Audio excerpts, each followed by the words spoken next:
Hello everybody and welcome back to day 4 of our 5-day challenge. Only one day left. So I come to you today to talk to you about the pineal gland. As you may know, it is a very small little nub that sits in between your eyes but in the centre of the head. Very much in the same point as the third chakra, or rather the I always say that because of the third eye. I mean the second chakra. Or is it the seventh? Oh dear. Either way, that one. Okay? So this is the area that we're going to want to focus on today in order to have a little chat about how best to stimulate it or activate it. I think activation can be a little bit of a strong term because often it's more like a door. It opens and it shuts, or like a flower. And sometimes you want it open and sometimes you want it damn well shut. And so what I like to call this is more of a sort of exercise. It's like stretching it out and allowing energy to move there and just keeping it like a breathing, moving little thing, because it is prone to calcification over time. So what is calcification? Calcification is basically when sediment, grit, basically calcium, is the build-up of calcium over time on soft tissues, organs, glands, and this happens with the pineal gland. Something that specifically affects it, so this is the first thing I want to address, is what to, eliminate, is fluoride. So fluoride can be found naturally occurring in our water supply, which is a perfectly fine amount.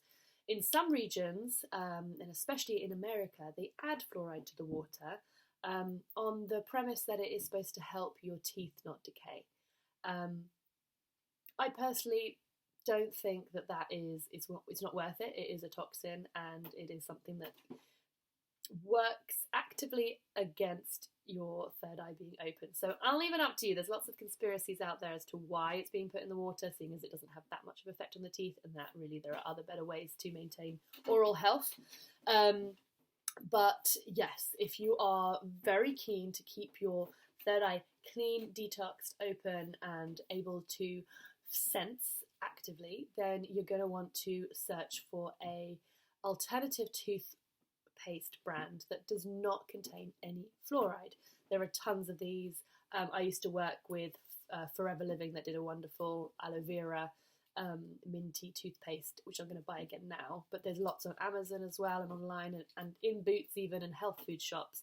There's charcoal ones, there's different flavoured ones, there's bicarbonate, there's all kinds of things out there that you just have to search with no fluoride. And that's also a lot better for your babies. You don't want your babies to be on the lower dose, but then still getting their daily dose of shut down the system, do not let them thrive. So that's my little tip on that. And yeah, so what I want to give you now, this is a belt on my head, by the way. I mean, I am really losing options, running out of options here, but yeah, so I've got an exercise that I want you to do with your third eye.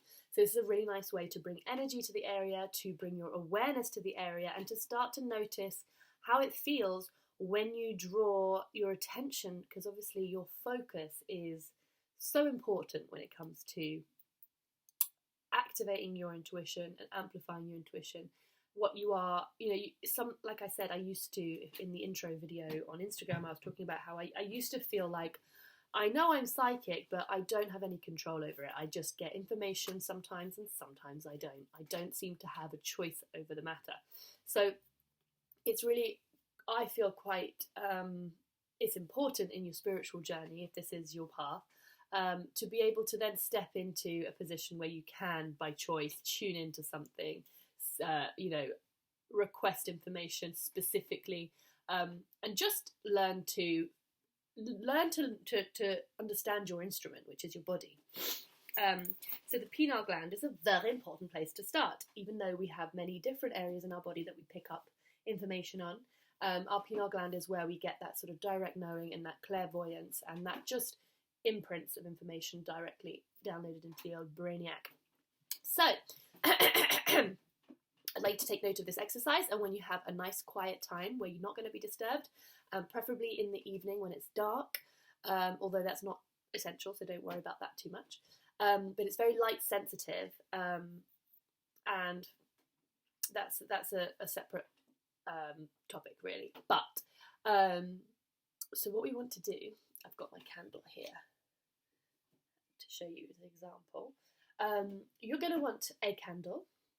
You're going to want quiet room, maybe low lighting, a salt lamp if you've got one. I got one for my birthday. It is so dreamy. And you're going to want headphones and a laptop or a phone where you can access YouTube. So what I want you to do is basically, it's very simple. It's a meditation. So meditation is one of the best ways to help on an ongoing basis open up your pineal gland, your third sense. Oh my God, so many numbers. Your sixth sense and your third eye and your second chakra. Is that right? I don't think so. That's the seventh one too. We're not going through this again. So basically, you just get your headphones on your head, and then I want you to Google activate third chakra. Sorry guys, it's just not my forte, these numbers. Activate third eye, binaural beats, or isochronic tones, right? And what you'll get is a number of different options which are playing different frequencies. And what they are is that it emits one tone in one ear and one in the other, creating the illusion of basically a brainwave entrainment. So it starts to affect your brainwaves so that they can match and resonate with those frequencies, taking your brain into altered states of consciousness or into more easily accessing higher states of mind, meditative states, trance-like states, etc. So the specific frequencies that match different chakras or different intentions, whether it's releasing fear or opening up your heart, etc. So we're going to be looking at number 3, third eye, etc., etc. And when you've got your headphones on, this is critical because when you listen to it without headphones on, it won't have the same effect on your brain. Even though it can still very much relax you and might have some effect, it won't have quite the same, it won't all the way if you're shadowing. So you put up your headphones on, you get your candle, and what I basically want you to do is to just take some deep breaths in through your nose, out through your mouth, again, asking our higher self to guide the situation. And what I like to lead with in any of these intentions is to really wrap it in love and in the intention and protection and just the frequencies, the signature frequency of love, because love contains the all. It is the highest, the spiritual love that we're speaking about. It's just so important to imbue what we do with that, because it means that everything can be equaled out so that we don't overactivate and then find ourselves like with too many things coming in. Not that will necessarily happen, but you just never know, because everybody's different and some people might have spontaneous awakenings and feel like they need to shut that down. But when we lead with love, that is not going to happen. You'll be equalized and harmonized in a way that is best for you and best for all involved. So that's what we lead with our intention is, I ask to now connect with my higher self, and for my higher self and the highest love of all the universe to guide this exercise and helping to open up my third eye, open me up to more subtle sense perception in a way that is safe for me and has my highest good in mind always. Itadakimasu. So me and my husband do itadakimasu. It's a Japanese saying. What I basically mean is, so mote it be and so it is. Amen, etc. So you take your candle and obviously put it somewhere safe, and you just let yourself get into a really nice relaxed state, taking your deep breaths in, deep breaths out. You've said your intention, and now listening to having the doodah in your ear, you just look at this candle at whatever is a comfortable distance for you. At the same, you want it kind of level with your third eye. And I just want you to basically imagine breathing in that light through your nose, and it just all the attention going here. Okay, so and breathing out sort of cloudy fogginess, anything that is cramping up the area. Try not to blow your candle out. And then breathing in again. And breathing out, and you don't have to really hold anything in your mind. Just literally attaching the light and the energy of the candle into your third eye. You can even, if you like, imagine your whole brain being wrapped around it and it just light being lit right in the middle of your brain, if you can do that, if that's something that comes easily to you. Otherwise, just literally watch it and imagine drinking it in through your third eye, drinking it in through your natural eyes, in through this whole area, and just absorbing the light.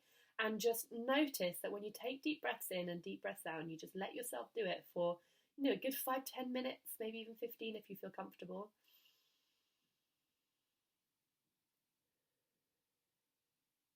You will start to notice, possibly, the area inside your mind warming up, or clarity coming to you, or either way, meditation is fantastic for all, subtler perception and raising your frequency. But this is such a powerful tool to repeat. I'm just going to put it down now. A few times a week, or especially around peak moon season moments such as the new moon and the full moon.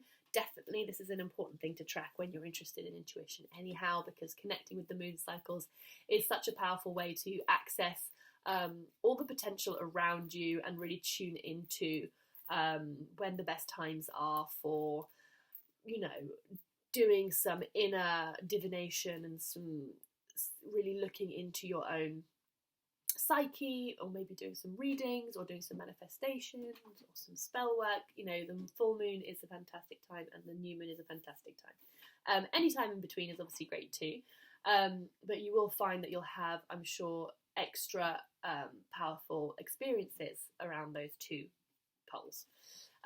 So practicing that as many times as you feel comfortable doing will be really great way to not only activate your third eye, but also just bring that sense of inner calm and calming your mind from excessive thinking, fast, anxious thoughts, being too up in your phone, scrolling, and getting into, it's a very, very, I'd like to say almost acidic frequency, whereas this is more alkaline if you know your pHs. But when we do stay too much in technology land, which we are liable to in this day and age, we mess up our